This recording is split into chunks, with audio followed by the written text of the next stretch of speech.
Apa matai titi o panit I te imhana te whaura whahuhiara I te ie hotera meridia I mutara, Teiti Aura Beach Resort I te imhana. Te roto ia I te teitata a apira, mai te tau o te mai tō wif aruruhia tātou I te mateiti piti tōtini ahurumaiwara, no nā ho e hanere maha ahurumaiwa pia te opani ahia. E rirora I te ie hope a mateiti I te iritif ahauhia. Ho ohia mai te te moana nui, ho emiria te tapura haamau a titauhia no te whaapira. Waperoa hoi te tawhare, a te vai aura, rawerhei at oho ia a te mautauhi ai iahi ai taua wahira, e rirora a te ie mou whaapir ai te whananea whahua tui ai te parau o te tere a whawha, I te pai huara o te whari aratere, rahei at oho I te tepur a rawe ohipa, I te ie mou au ai hari mai nei, rau te mo te hamanir a whare, a te whanua tui ai reira, no te ie mou a tatair a. Te upua nei te a Teiti Lagoon Resort I te tepu mai au hauru māturu rawe hupa I te mataiti mātamua, ra aruahia ho e hanere piti hauru mā ho e rawe hupa I muri mai e ono mataiti ti a au a. E riro ia, o nā hanere maha hauru mai wā pia I te papu te tere a whauwha o te whari a ratere te I mautau I muri nei. E mai ta otu I mata I na I ai tatatu awhata te ata ai te iru ai tatatu pupu mai ti tua e tu I te tupa I ataratoni.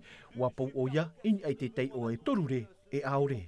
Hautir au me mau te tupu I tupu na pupu mai ti e piti I rutu te tu a mata mua wa tamata na raua e te tito I te re ai te rei manu ia. Iahi ohi atura te hautir ar heia et mau tamatar a whaau popo at I te pēo taratoni. Ti eiro tātou te piti o te tuhu a, I reira te mau tei o te matarar a, nā rutu I te iere a George Gope I te pai ahurur au te miniti. George Gope te whaau ahau ho e re nā ai te e popo tu e a te ahia, I te hitu ahuru mā hitur au te miniti o te iehautir a. E te pai hope a te turur aia o te re, wa taua te pupu toa eito I mua ia taratoni. E o ia o taratoni I rutu I te tuhu a hope ano te titi ar a te mau pupu maiti no o te ania, no tarur a au ano te au nei, ari ano te ti e te mau toa eito, wa hope ia tora tau parau, I te e po horav au papu atu ai o vai, I rutu pu ia au te aroa, e o fiti te matara mai, e te whaau atu ia taratoni. Le gardien avancé, et il trouve sous la barre transversale la vista, ouais, il est à plus de 40 mètres. À compter d'aujourd'hui, ce vendredi 20 mars à minuit, nous demandons à la population de Polynésie française de se mettre en confinement. Piti ahuru no mati piti tawatini piti ahuru ra whaahe pohia te tata I vei o panipani rutu I te whare. Te tumu te iam ai tovi o te parari rutu I te ot atoa, I mua I te mar ar au te mot atau te ruuhia I te mai tovi I te whenua e te atata atoa hoi. Ai tātu e rave I te rave I te iwa o tir a, ia ore te mai e ia parari roa tu. Apa matiti tēnei toporine te awha arurur ai te e ati man o orehia, te vainora a I roto I te wherurir a o te tata. Te rawe o e tatou mo ohipa a, tonu maa a, o e tāne hap o te mutamari a, hap I to e te mutamari a. O te ho e pui o hare vau I te wharetoa. Ki tēra vau I te wharetoa, me huru e. No te mea e te ho e tata nā rapai, e te ho e pere o ota o e I tēra. E ia hāhui te IMA e ore e mo e hia I te nun a.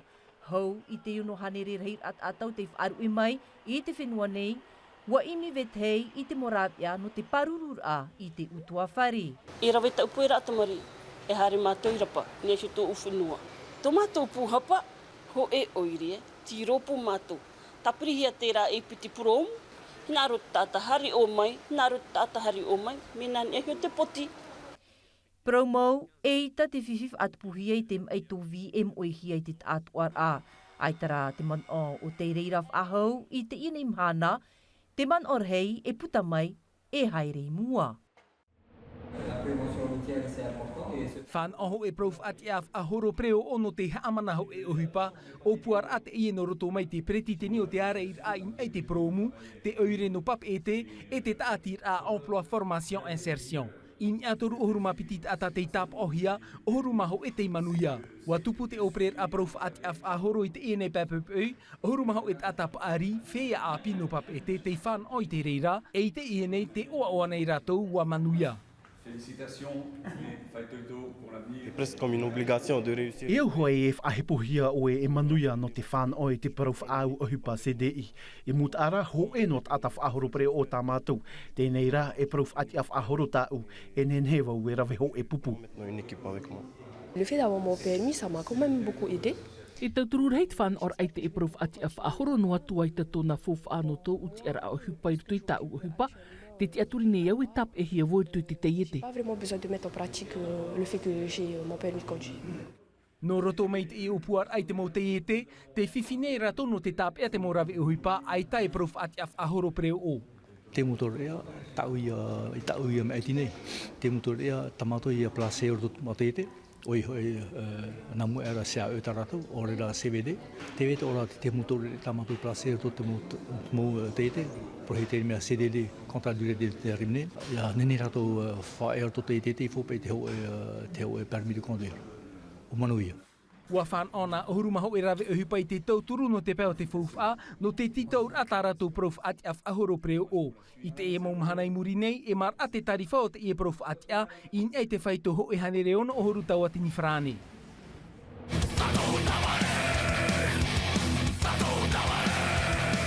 Mea huru a hoa hoa i af aron e hia te upa metal. E upa te ie o te mata e roa hia, e te mau etaretia i te mau matahiti au ohuru e iwa ahuru ra, e au ra e te papei o te ie mau himene, te whahiti rai ai te prau o tatane. I te ie ramhana, ua tau i te mana o te maut ata, te i te hiera te maramarama o te maut ata papei, te whahiti hiera te mau tumu prau no te ora ra, i roto i te mau himene, e ere ra te prau o tatane. No te reira o te mauti a i te whare rau meire te mateit e te ehohoa, ai tā rato i maramarama te aur ano te ehuru upa. I te e ramhana, ua tau i tō ratohi or a.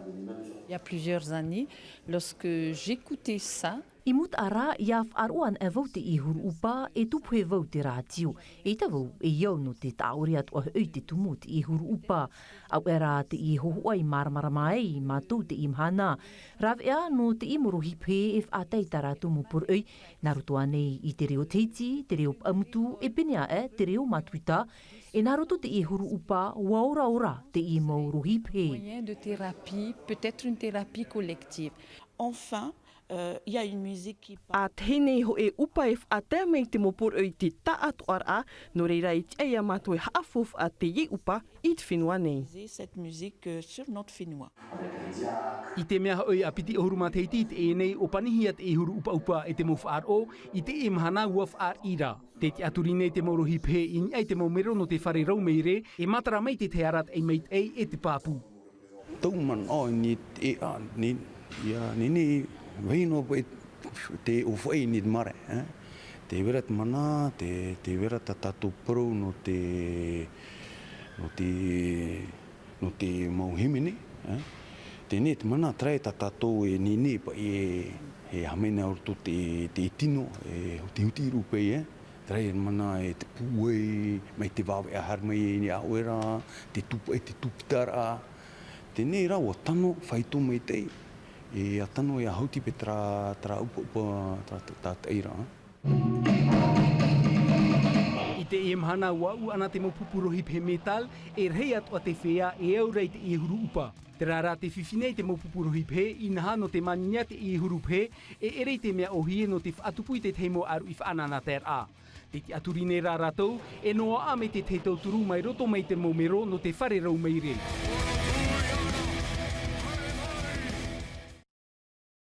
Pururuhia te iwi a, ini a i te tahua Natirara a Tino TV.